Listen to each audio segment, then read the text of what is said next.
నిరీక్షణ prayer house మరియు centre సంఘముల తరపున యేసుక్రీస్తు అతి శ్రేష్టమైన నామంలో మీ అందరికీ నా ప్రత్యేకమైన వందనములు. ఈరోజు దేవుని వాగ్దానం లూకాసు వార్త 10వ అధ్యాయం 19వ వచనం. శత్రువు బలమంతటి మీదను మీకు అధికారము అనుగ్రహించి ఉన్నాను. యేసు ప్రభువు తన సేవను విస్తరించడానికి 70 మంది శిష్యులను జంటలుగా పంపించాడు.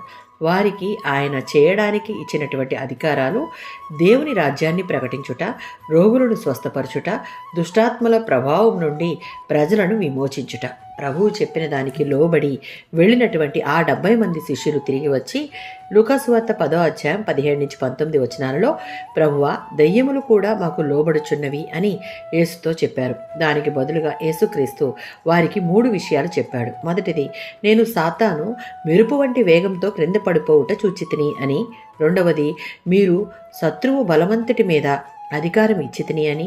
మూడవది, మీకు ఏదియూ హాని కలుగజేయదు అని చెప్పాడు.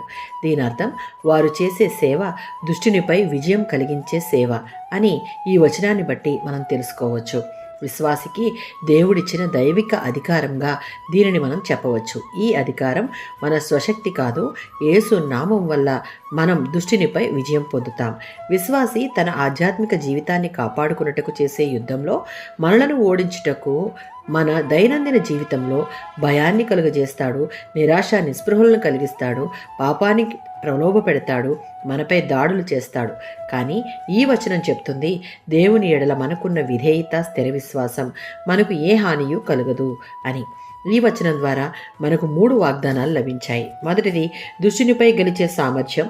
రెండవది, శత్రువు ఎంత శక్తిమంతుడు అయినా యేసు నామంలో విజయం. మరియు మన జీవితమునకు సంపూర్ణ రక్షణ. ఆమేన్.